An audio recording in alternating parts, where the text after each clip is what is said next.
Bonjour à toutes et à tous, bienvenue. Bienvenue pour cette présentation, ce retour d'expérience. Nous sommes ravis de vous accueillir. Donc, l'objet du présent retour d'expérience va être de vous présenter l'ouvrage et les grands enseignements de l'ouvrage La vie plus belle, retour sur 20 ans de rénovation urbaine. Et c'est Nicolas Binet, que je remercie d'être présent à nos côtés, qui va vous présenter tout cela dans quelques minutes. Alors, afin qu'on soit, tous, d'accord sur les modalités un petit peu, ce que je vous demanderais de faire, c'est de couper vos micros et les vidéos dans un premier temps, pour que voilà la présentation soit pas, ne soit pas altérée. Alors, les retours d'expérience sont le moyen pour vous de nourrir vos pratiques, de vous nourrir et de vous nourrir vous-même des pratiques et des méthodes qui ont été déjà mises en place par celles et ceux qui les ont portées. Et donc, on va avoir un premier temps qui va être un temps de présentation et le second temps qui va être un temps d'échange, puisque l'idée, c'est que pour vous nourrir pleinement de ces méthodes et de ces pratiques, vous puissiez également poser vos propres questions. Et donc, moi, mon rôle, donc Antonin Lafaille, ça va être de modérer tous ces débats pour faire en sorte qu'ils se passent pour le mieux. Et également d'être gardien du temps, puisqu'on a un temps sur ces retours d'expérience qui sont impartis et qu'on ne pourra pas malheureusement dépasser. Alors, avant de commencer, ce que je vous propose, c'est de vous expliquer un petit peu les modalités voilà, pour poser des questions. Donc, vous allez pouvoir poser des questions donc, dans la partie échange. L'idée, c'est d'aller sur le chat. Je vais le faire en direct avec vous. Donc, vous allez sur le chat. Soit vous posez votre question directement dans le chat, auquel cas je la lirai et je la poserai à Monsieur Binet. Soit vous faites voilà, la petite tête avec l'émoticône et vous mettez voilà la petite main pour indiquer que vous souhaitez poser une question. Je vous donnerai la parole et ce que je vous demanderai, ce sera ce sera en fait de réactiver votre caméra, réactiver votre micro, de vous présenter brièvement pour qu'on sache à qui on a affaire et ensuite de poser une question courte à laquelle Monsieur Binet s'efforcera de répondre aussi de manière succincte. Voilà, je pense que tout est dit. Maintenant, place à la présentation, Monsieur Binet. Merci Antonin. D'abord, bonjour à toutes et à tous. Merci à l'ANRU de m'avoir proposé d'intervenir dans ces GRU singuliers. On est bien dans le cadre que vous évoquiez de retour d'expérience, car le livre en question, c'est le regard de deux acteurs opérationnels sur 20 ans de renouvellement urbain, sur les projets qu'ils ont pu conduire. C'est bien un regard de professionnels de l'aménagement et de l'immobilier. Yves Lafoucrière, qui a dirigé l'immobilière 3F, et moi-même sur la position de management de projets urbains. Donc, c'est ça qu'on vous propose. Il ne s'agit ni d'un traité ni d'un manuel, mais d'un témoignage pour stimuler, enrichir le débat. Peut-être dans le déroulement de mon propos, nous avons jugé nécessaire de montrer, de revenir sur les jalons, sur cette espèce de préhistoire. Il y avait un temps où il n'y avait pas d'ANRU. Il faut encore en parler. Cette préhistoire et ce cheminement est quand même assez rapide et violent, puisque nous nous retrouvons dès la fin des années 70 avec un vieillissement précoce, de l'urbanisme des Trente Glorieuses, d'un habitat considérable, assez monolithique, et qui, dès la fin de la croissance, révèle sa relative rigidité face aux mutations sociales, face aux mutations démographiques, face au chômage de masse, face à l'évolution des aspirations et tout particulièrement face à l'aspirateur de la maison individuelle en accession. Donc, un peu groggy, parfois alors que les plâtres étaient à peine secs, on se retrouve avec des patrimoines et des quartiers qui semblent avoir perdu beaucoup de l'attrait qu'ils avaient encore 10 ans auparavant. Alors, ces situations ont certainement des liens, des racines sur la morphologie même de ces réalisations, certainement sur leur systématisme et leur assez grande rigidité, sont venus aggraver le tableau de deux ingrédients. Premièrement, la desserte de beaucoup de ces quartiers était très lacunaire. On s'est occupé de fabriquer de l'habitat et pas beaucoup des lignes de transport. Et deuxième boulet sur ces sites, la relative médiocrité de la gestion, c'est-à-dire que on est toujours très intelligent pour concevoir, fabriquer. On a pléthore d'entreprises, d'ingénieurs, d'architectes, de concepteurs. La gestion courante de ces territoires était censée aller de soi. Évidemment, ça n'était pas le cas. Évidemment, les processus de dépréciation et de paupérisation se sont enclenchés, aggravés.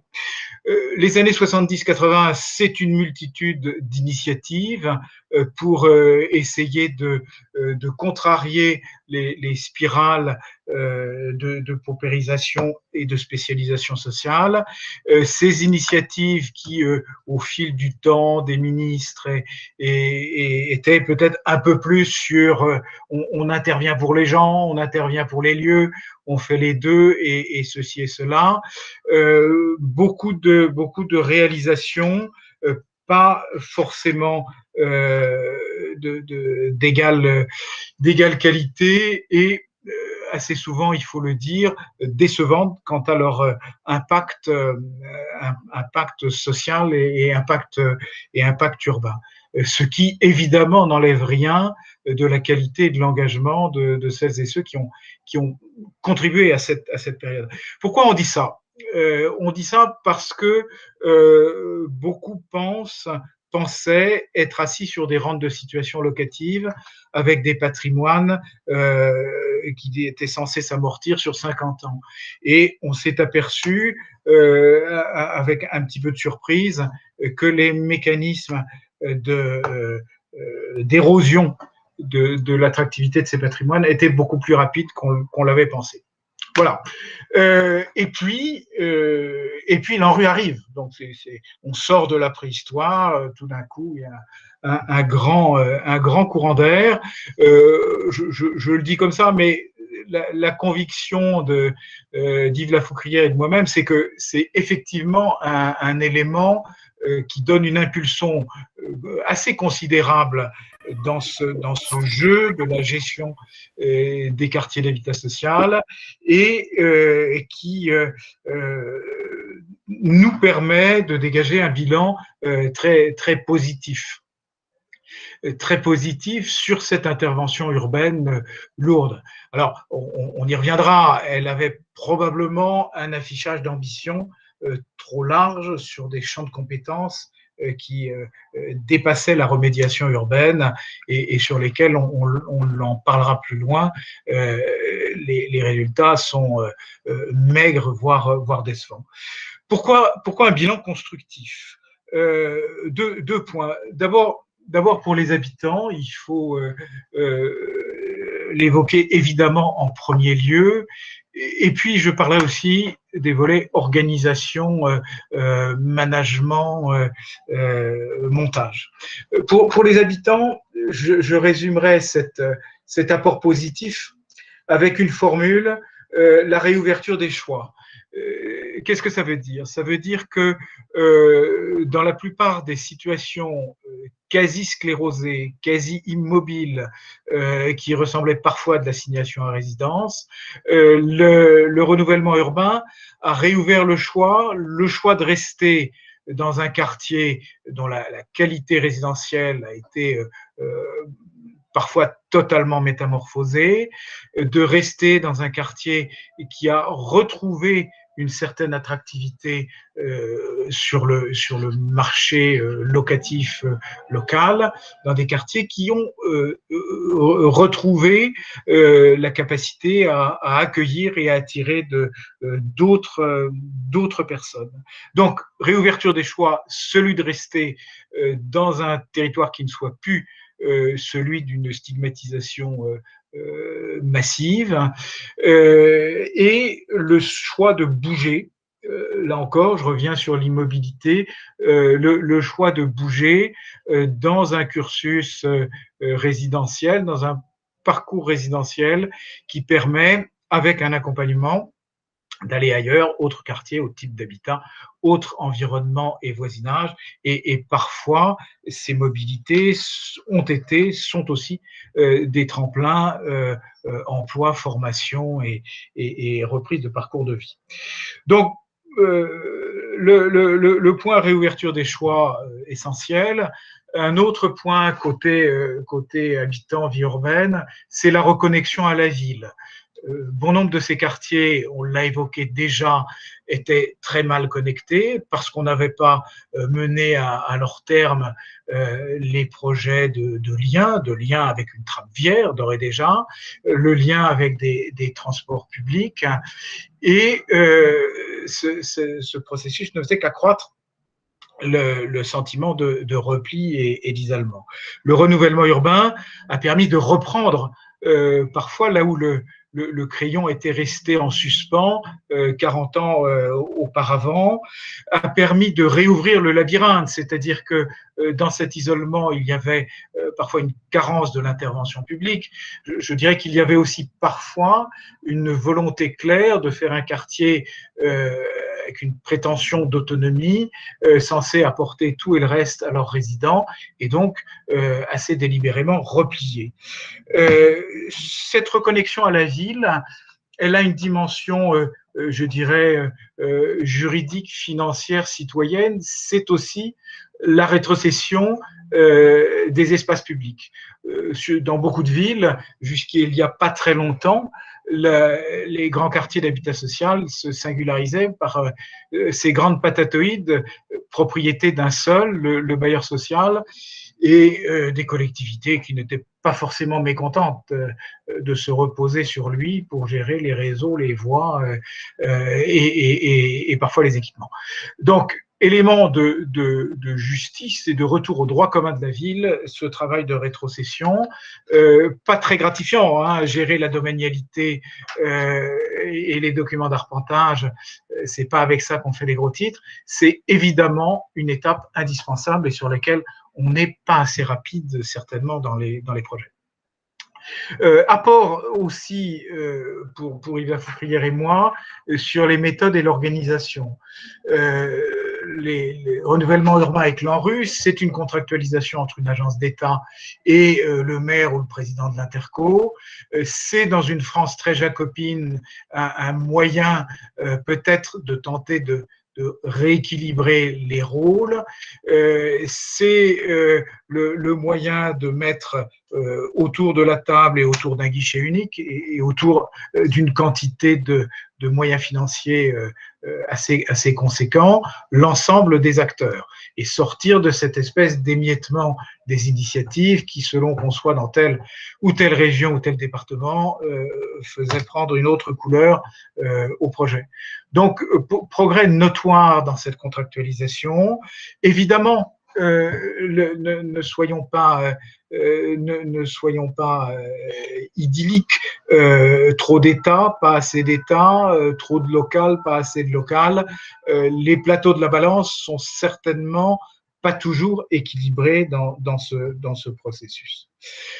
Toujours sur ces questions organisation-méthode, ce qui nous frappe, c'est la diffusion d'un profil professionnel, celui de chef de projet.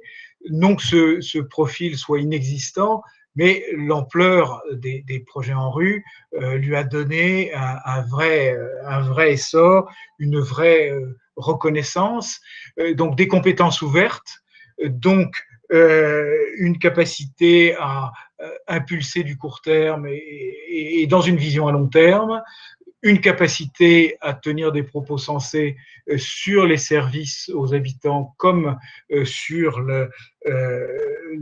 l'habitat ou les transports ou les déplacements, et surtout une capacité à manager le jeu d'acteurs dans une position non hiérarchique par rapport au directeur des bus ou la direction d'assainissement. Donc, ce métier n'est pas totalement nouveau. Bien des aménageurs pour conduire des projets urbains complexes l'avaient déjà stimulé. Mais dans le milieu de l'administration publique et des collectivités locales, caractérisé encore aujourd'hui par des organisations en tuyau d'orgue, il est certain que c'était un bain de jouvence très net. Voilà. Mission accomplie, alors bravo, bravo. Notre point de vue est là-dessus évidemment assez nuancé, en ayant soin de distinguer ce qui pour nous est un succès sur le volet de la requalification urbaine et des interventions sur le cadre de vie des gens, dans le cadre d'un dialogue renouvelé avec les habitants. Je dois dire qu'à l'isolement et à l'immobilisme s'ajoutait dans un certain nombre de quartiers une nécrose du dialogue avec les institutions et avec les habitants. Donc, des résultats très positifs. Et maintenant, toute une série de sujets graves, préoccupants, et sur lesquels, non pour se défausser, mais parce que je pense qu'il faut l'énoncer, on sort assez largement du champ de compétences de l'ANRU. De quoi on veut parler? On veut parler de l'école et de la réussite éducative. On veut parler de l'emploi, du chômage, de l'autonomie des femmes et de l'accès à l'emploi, de l'employabilité, de la qualification. On veut parler beaucoup de la sécurité publique. Il est certain que le thème très galvaudé, souvent maltraité, est quand même dans un niveau de gravité majeur dans bon nombre de sites, et le fait qu'on ne soit pas en mesure, qu'il faille raser les murs pour se déplacer et qu'on ne le fait pas à toute heure, et que notamment on déconseille aux femmes de sortir et de se déplacer, tellement grande est l'emprise des réseaux de trafic sur le territoire. Cette situation sur la sécurité, évidemment, ternit fortement la prétention de l'action publique et de la remédiation. Et ternit notamment la capacité à avoir un dialogue et une concertation avec les habitants lorsque un certain nombre d'entre eux sont sous contrôle. Nicolas, il faudrait qu'on passe bientôt aux questions. Ouais, ok. Je terminerai en disant un mot dans ces lacunes. La gestion quotidienne n'a certainement pas été complètement à la hauteur, et on a devant nous bien des tâches en matière d'impulsion de la cohésion sociale. Alors, je crois que ce qui nous importe, Yves Lafoucrière et moi, c'est de mettre en évidence que on peut être sur les deux pieds, la reconnaissance des réussites et l'énoncé de carences. Néanmoins, notre propos est de dire qu'il faut absolument poursuivre, continuer, amplifier, en particulier sur les questions d'habitats anciens dégradés, en particulier sur les questions des copropriétés.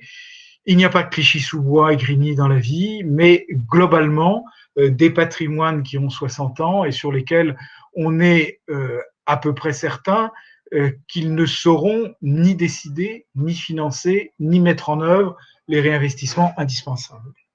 Donc, ce que nous avons appris à faire avec l'ANRU, il faut certainement le développer assez vite sur d'autres territoires et sur d'autres types de patrimoine. Voilà notre propos.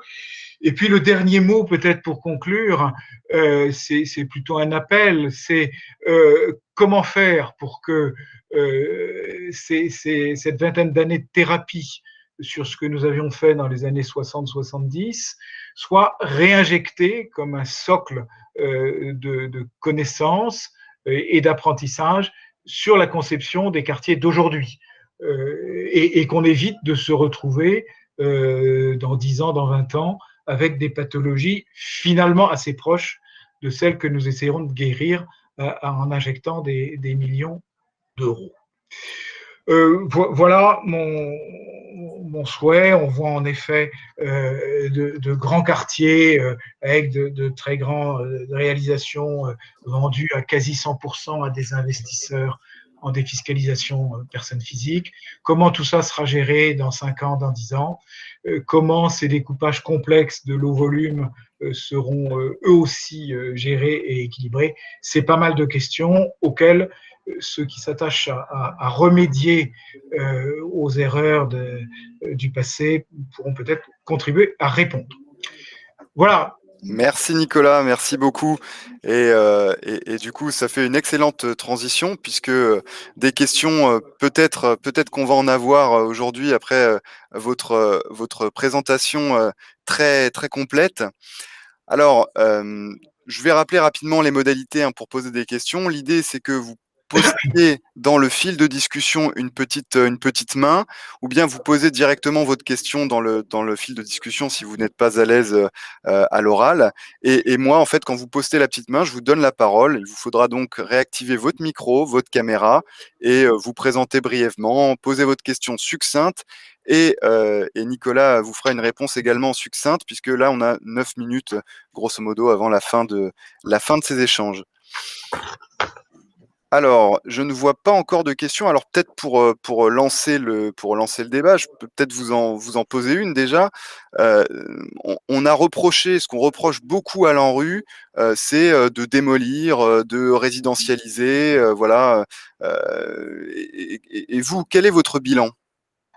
Alors, notre propos, le bailleur social La Foucrière et le porteur de projet urbain, c'est de n'avoir là-dessus aucun a priori et aucune doctrine préétablie. Ce que nous avons fait, on ne le regrette pas en matière de démolition, et c'est le résultat d'une analyse complexe sur des critères d'évolution territoriale et de demande.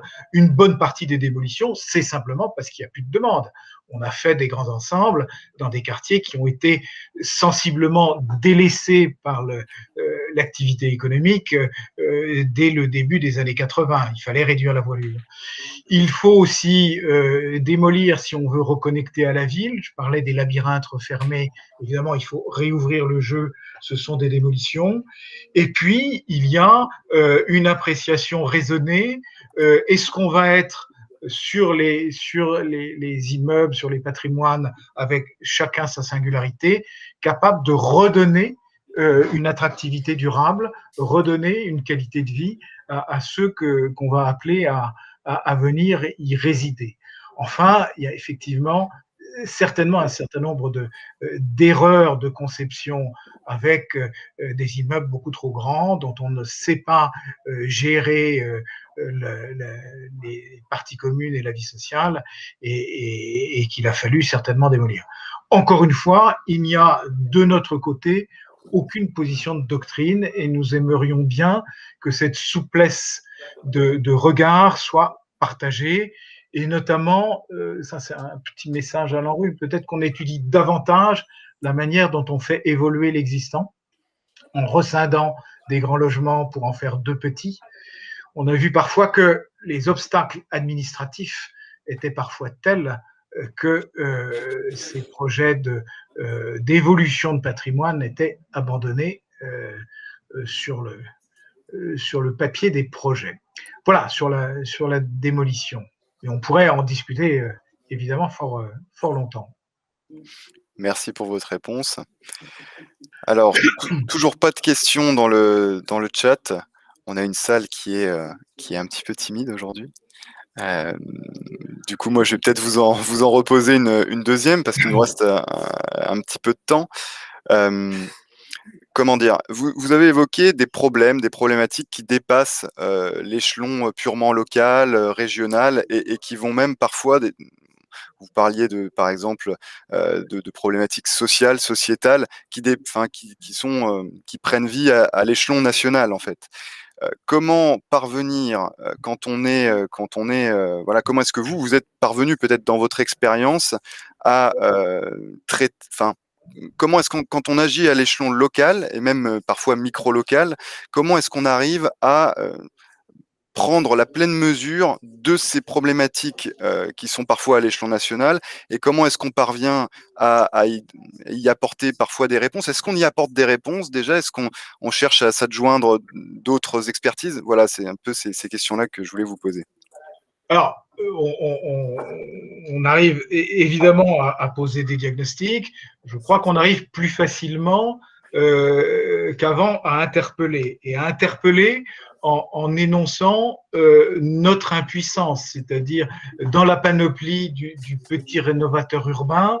C'est vrai que la capacité d'intervention sur la sécurité publique ou sur la réussite scolaire est plus que mince.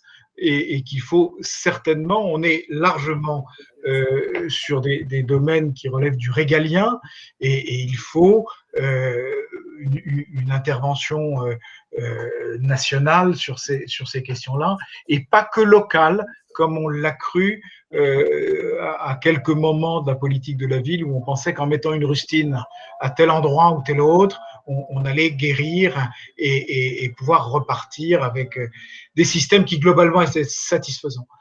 Nous n'avons plus cette certitude sur la parfaite capacité des systèmes scolaires à assurer la promotion des années 60. Donc il y a une interpellation du régalien, évidemment. D'accord, merci beaucoup. Alors, s'il n'y a pas d'autres questions... Alors, je suis navré d'avoir assommé l'assistance, puisqu'il n'y a pas de réaction à mes propos. J'espère que personne n'a été véritablement assommé, mais bon, c'est un sujet, c'est vrai, qui est complexe, et où on prend pas mal de hauteur. Voilà, vous, au vu de votre longue expérience. Ce que je vous propose, du coup, vu qu'on n'a pas d'autres questions, c'est éventuellement, moi je vais vous proposer une petite conclusion modestement, et puis il y a un espace numérique qui s'appelle le café, donc voilà, n'hésitez pas à venir, à y venir pour poursuivre un petit peu les débats. Bon, si on devait conclure, globalement, vous me dites, Nicolas, si je ne dévoie pas votre propos, mais l'ANRU a un bilan pour vous qui est plutôt positif. Néanmoins, l'ANRU ne peut quand même pas répondre à tous les enjeux, même si on l'a vu là dans votre réponse à ma dernière question, elle est de plus en plus encline à interpeller à un échelon plus régalien, entre guillemets. Et je pense notamment sur des sujets sociétaux, environnementaux, sociaux. L'ANRU a développé une véritable expertise ces dernières années. Vous parliez notamment d'expertise métier, le chef de projet ou la chef de projet ANRU, donc des métiers qui ont réussi à se positionner dans ces écosystèmes complexes d'acteurs, sans aider ou pas aider par une absence de hiérarchie parfois entre les acteurs. Et finalement, on peut conclure sur le fait, vous en serez d'accord, que la tâche reste immense, avec un point de vigilance particulier pour ne pas reproduire les erreurs du passé. Voilà. Merci. Merci à toutes et à tous, et particulièrement à vous, Monsieur Binet. Et du coup, je vous souhaite de bons retours d'expérience pour la suite de la journée et pour demain. Et retrouvons-nous au café. Voilà. Merci, Antonin.